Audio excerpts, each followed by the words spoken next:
Hello everyone, today I am going to solve example 3.19.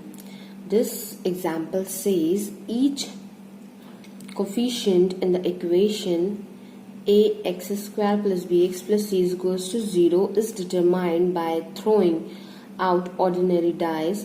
Find the probability that equation will have real roots. Okay, so आपको दिख रहा है कि ये आपको quadratic equation given है a x square plus B X plus C is equal to 0।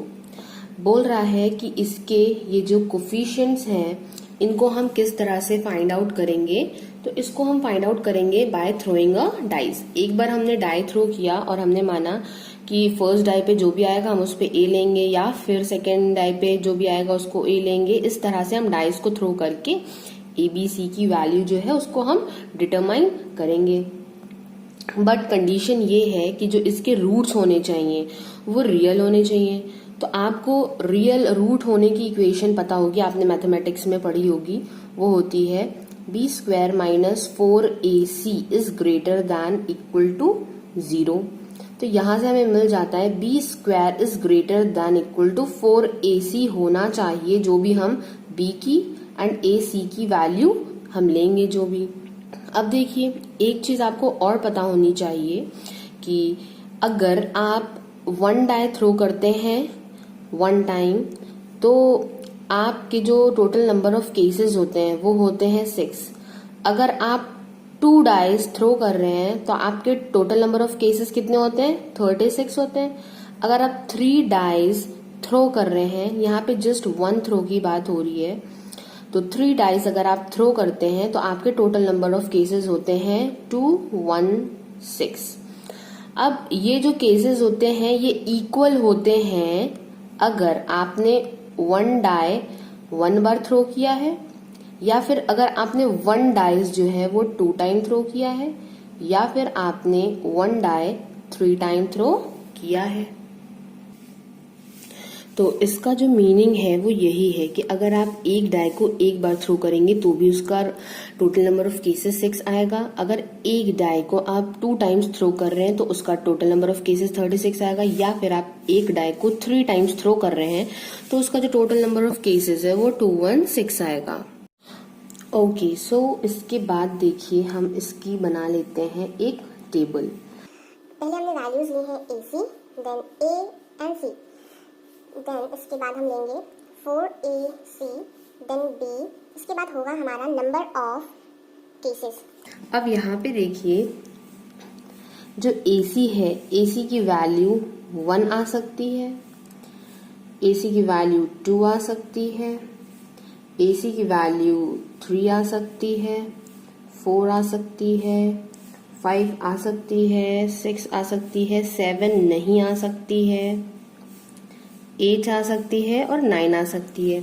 तो अब देखिए ये 7 क्यों नहीं आ सकती है और ये सारी वैल्यूज किस तरह से आ सकती हैं, इसके केसेस मैं आपको बताती हूँ।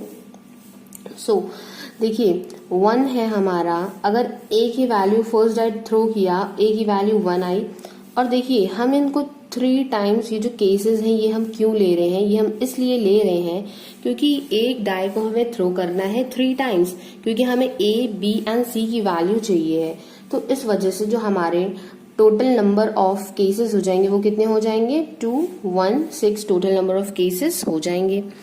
अब देखिए a की वैल्यू हमारी 1 आ सकती है और c की जो वैल्यू है हो सकता है सेकेंड थ्रो में वो भी 1 आ जाए।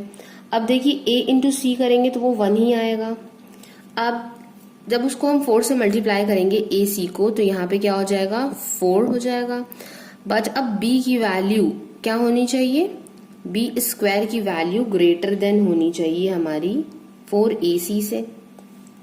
अब यहाँ पे b की वैल्यू देखिए अगर 2 होगी तो वो 4ac के इक्वल हो जाएगी। अगर b की वैल्यू 3 होती है तो 3 3 से 9 हो जाएगा, तब भी ग्रेटर होगी। 3 के बाद 4 5 6। अब इनमें से b की कोई भी वैल्यू होगी तो वो 4ac के इक्वल या फिर ग्रेटर ही आएगी। अब देखिए 2ac की वैल्यू 2 किस केस में आ सकती है? या तो a की वैल्यू 1 आ जाए, c की वैल्यू 2 आ जाए, या फिर a की वैल्यू 2 आ जाए और c की वैल्यू 1 आ जाए। तो देखिए a इंटू सी जब हम करेंगे तो 2 ही आएगा हमारा, तो यहाँ पे ac की वैल्यू 2 इन सिचुएशंस में आ सकती है। ओके, सो यहाँ पे अब देखिए 4ac जब हम करेंगे तो 2 4 जा कितना हो जाएगा, 2 4 जा 8 हो जाएगा यहाँ पे इन दोनों ही केसेस के लिए। अब यहाँ पे b की वैल्यू क्या हो जिसकी वजह से b स्क्वायर करने पर वो हमेशा 4ac से ग्रेटर ही आए। तो b की वैल्यू यहाँ पे हो सकती है 3, 4, 5, 6 क्योंकि 1 और 2 यहाँ पे यूज हो चुके हैं। टोटल नंबर ऑफ केसेस मैं आपको लास्ट में बताऊंगी। अब देखिए 3 है, 3 किन केसेस में हो सकता है, 3b इन्हीं 2 केसेस में हो सकता है, या तो a की वैल्यू 1 हो जाए, c की वैल्यू 3, या फिर 3 और 1 हो जाए। तो यहाँ से 3 1 जा 3, तो ac की वैल्यू 3 हो गई, बट हमें 4 मल्टीप्लाई करना है तो यहाँ पे क्या हो जाएगा, 4 3 जा 12 हो जाएगा। तो यहाँ पे 12 आ गया। अब बचता गया है हमारे पास 2, 5, सॉरी हम इसमें 2 नहीं ले सकते हैं। क्यों नहीं ले सकते हैं, क्योंकि देखिए अगर हम b 2 ले लिया और हमने 2 का स्क्वायर किया तो वो कभी भी 12 से ग्रेटर नहीं आएगा, और हमें कंडीशन क्या चाहिए, b square is greater than 4ac। सो 2 ना लेके यहाँ पे हम ले सकते हैं 4, बिकॉज 4 4 से 16 हो जाएगा और 5 5 से 25 एंड 6 6 से 36 जो कि 12 से ग्रेटर है। तो यहाँ पे भी इसके लिए भी यही केसेस हो जाएंगे। अब देखिए 4 जो है, 4 किन केसेस में आ सकता है, हो सकता है यहाँ पे 1 हो या 4 लें, देन यहाँ पे 4 एंड 1 हो, और यहाँ पे 2 एंड 2 हो सकता है। अब देखिए 4 1 जा 4, ac करेंगे तो 4 आएगा, ac 4 ac 4। अब यहाँ पे हमें उसे 4 से मल्टीप्लाई करना है, देन 4 4 जा कितना हो जाएगा 16। तो इन तीनों केसेस को जब हम मल्टीप्लाई करेंगे और 4 से मल्टीप्लाई करेंगे तो 16 आएगा। अब यहाँ पे b की ऐसी वैल्यू लेनी है जिसका स्क्वायर हम करें तो उसका स्क्वायर हमारा 16 से क्या हो, हमेशा ग्रेटर हो। तो 4 4 जा 16 इक्वल हो गया, इक्वालिटी की कंडीशन लगी हुई है। देन 5 हो सकता है, 5 5 से 25, तो b स्क्वायर हमारा ग्रेटर हो जाएगा, या फिर 6 6 जा 36, तो ये ग्रेटर हो जाएगा। अब देखिए 5 है, 5 किन केसेस में आ सकता है, या तो ये 1 हो, ये या तो 5 हो, क्योंकि डाइस पे 5 तो होता ही है, या तो a 5 हो, ये 1 हो। तो यहाँ से जब ac करेंगे तो ac की वैल्यू 5 तो आ रही है, बट उसे 4 से भी मल्टीप्लाई करना है, देन 5 4 जा 20 हो जाएगा। तो इन दोनों केसेस के लिए इसकी वैल्यू 20। अब b की कोई ऐसी वैल्यूज लें जिनके लिए हमारा b स्क्वायर क्या हो, ग्रेटर देन और इक्वल टू हो, तो वो हो सकती है 5 5 से 25, 6 6 जा 36। देन 6 जो है वो किन केसेस में आ सकता है, या तो ये 1 हो, या तो ये 6 हो, या फिर 6 एंड 1, या फिर 3 2, या फिर 2 एंड 3। इससे ज्यादा कोई केसेस बन नहीं रहे हैं। अब यहाँ पे देखिए मल्टीप्लाई करेंगे तो सभी में हमारा सारे ही केसेस के लिए कितना आएगा, 6 आएगा, देन उससे 4 मल्टीप्लाई करेंगे तो 6 4 जा 24 हो जाएगा। अब b की वैल्यूज हम या तो 5 लें तो 25 होगी, 6 लेंगे तो 36 होगी, इसके अलावा कोई वैल्यू ले नहीं सकते हैं। अब देखिए 7 क्यों नहीं आएगा, क्योंकि डाइज में हमारा 7 होता ही नहीं है। 6 इंटू 1 ले सकते हैं, बट 7 इंटू 1 नहीं ले सकते क्योंकि डाइज में हमारा 7 आता ही नहीं है, तो इसलिए ये केस हम नहीं लेंगे। अब देखिए डाइज में 8 भी आता है हमारा, तो 8 आने के कितने केसेस हो सकते हैं, या फिर 2 4 हो जाए, या फिर 4 एंड 2 हो जाए। तो 4 2 जा 8, AC की वैल्यू हमारी 8 आ गई, 8 4 जा 32, तो 32 इन दोनों केसेस के लिए आ सकता है। अब b की वैल्यू कोई ऐसी हम ले जिसकी वजह से जो हमारा ये इक्वेशन है ये सेटिस्फाई हो, देन 6 ही ले सकते हैं, 6 6 से 36।